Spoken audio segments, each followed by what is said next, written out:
आप सभी को राम राम। इस समय नवदुर्गा चल रहे हैं तो शक्ति की आराधना का पर्व है।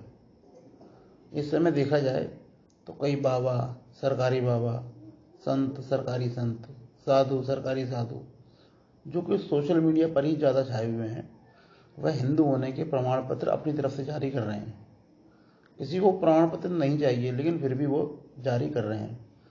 वह सबको ही कह रहे हैं कि प्याज लहसुन न खाओ, मीट न खाओ, अंडे न खाओ, इत्यादि इत्यादि। जानकारी के लिए बता दूं कि मैं तो यह सब चीज़ों को इस्तेमाल नहीं करता हूँ। मीट, अंडा, प्याज, लहसुन यह मैं नहीं खाता हूँ, लेकिन हमें इसके दूसरे पक्षों को भी जरूर ही सोचना होगा। क्या ब्रजमंडल में जहाँ पानी की बहुतायत है वहाँ पर बैठकर सडरस व्यंजन को पा करके, छप्पनों को भोगों को लगा करके, 56 भोग जो होते हैं उनको छक करके इस तरह का ज्ञान देना वास्तव में प्रैक्टिकल है? आप सोचिए, किस बड़े संत ने मीट खाने को मना किया है? किस बड़े संत ने, आपकी जानकारी में किस बड़े संत ने यह कहा है कि आप नॉनवेज न खाएं? हाँ, उन्होंने दया की बात करी है, सब पर दया करो, ये उन्होंने कहा है। लेकिन आपका भोजन क्या हो यह देश काल परिस्थिति के अनुसार आप ही डिसाइड करेंगे, ऐसा भी उन्होंने कहा है। ऐसे कई संत हैं जिन्होंने कभी भी आपके खाने के ऊपर लगाम नहीं लगाई। आप क्या खाएं यह आप अपने बुद्धि विवेक से स्वयं निर्धारित करेंगे, ऐसा उन्होंने कहा है। उन्होंने ये कहा है कि सब जीवों पर दया करो। सब जीवों पर दया के अंदर मनुष्य भी शामिल है, कुत्ता भी शामिल है, गाय और बकरा, मुर्गा भी शामिल है। लेकिन उन्होंने ये नहीं कहा कि आप ये खाओ और ये मत खाओ। यह आजकल एक नया ही ट्रेंड है, पिछले करीब 70 से 100 सालों के अंदर ऐसी चीज आई है। पिछले जमाने की अगर हम बात करते हैं तो देखेंगे क्या वीर शिवाजी, गुरु गोविंद सिंह जी महाराज, महाराणा प्रताप, राणा सांगा, वीर दुर्गादास, बंदा बैरागी, ये सबके दूध रोटी खाते थे? बताइए, क्या आज के सैनिक केवल वैष्णव भोजन ही खा करके जिंदा रह सकते हैं? क्या वो सरवाइव कर सकते हैं? क्या हमारी विभिन्न वीर जातियां, जिनमें खटीक हैं, वाल्मीकि हैं, ये सब वीर जातियां हैं, क्या यह केवल दूध रोटी खा करके अपनी वीरता को कायम रख सकती हैं? क्या पहाड़, रेगिस्तान, लेह लद्दाख, लाहौल स्पीति, यहां पर लोग केवल दूध और रोटी खा करके जिंदा रह सकते हैं? प्रैक्टिकल बताइए, केवल फालतू का ज्ञान नहीं।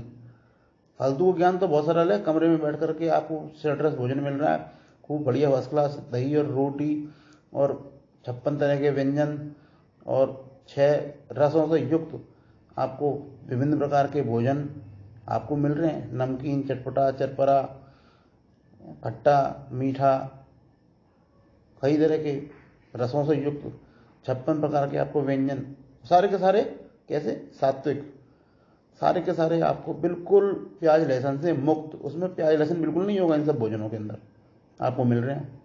लेकिन कमरे में बैठ करके ज्ञान देना और वहां पर बैठ करके लद्दाख में, पहाड़ के ऊपर, रेगिस्तान में, लेह में, लाहौल स्पीति में बैठ करके उस चीज को प्रैक्टिकली अनुसरण कर पाना, ये दो अलग अलग बातें हैं। ये सोच करके जरूर आप उत्तर दें। बंगाल में, केरल में, असम में, महाराष्ट्र के तमाम सारे हिस्से ऐसे हैं जहां धरती समुद्री पानी के प्रभाव में 200 किलोमीटर तक बहुत ज़्यादा अन्न उपजाती नहीं है। वहां पर गिनी चुनी पैदावार, आज भी गिनी चुनी पैदावार ही होती है, इतनी तरक्की होने के बाद भी। यवतमाल का उदाहरण सबके सामने है। वहां पर वैष्णव भोजन का उपदेश देना, क्या यह एक तरीके से कायरता का, क्या यह एक तरीके से अपने धर्म का समापन करना नहीं है? कायरता को बढ़ावा देना नहीं है? जब तक नेपाल में गढ़ीमाई में बकरों की बलि दी जाती रही तब तक कोई विधर्मी वहां पर कोई सिर नहीं उठा सका। लेकिन आज वे अपनी शाक्त परंपरा से हट गए हैं।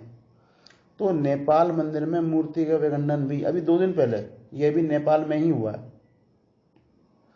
उज्जैन और समस्त भारत में काल भैरव को मदिरा का भोग दिया जाता है। क्या वह हिंदू नहीं है?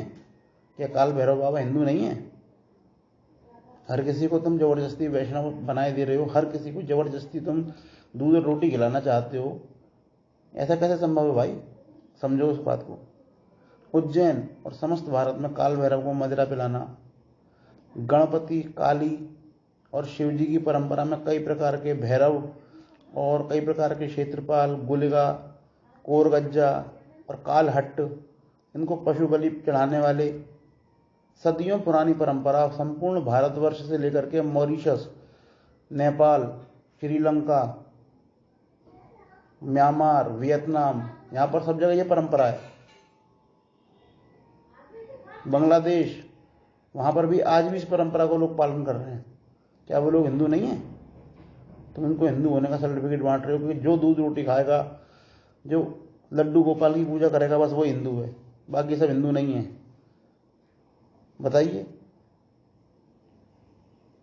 भाई। कालहट्ट, कोरगज्जा और गुलिगा नाम के जो देवता हैं, संपूर्ण साउथ से लेकर के मॉरिशस तक में, और फिजी में, त्रिनिदाद टोबैगो, सूरीनाम, यहाँ पर सब जगह ये इनकी पूजा आज भी प्रचलित है। आज भी इनको बलियां दी जाती हैं। तो क्या वहाँ के लोग हिंदू नहीं हैं?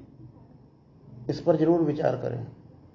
साथ ही साथ कश्मीरी जो हिंदू जो थे, जो एक रात में 7 लाख लोग वहाँ से भागे, उनकी भागने की कायरता को भी इसमें जोड़ लें।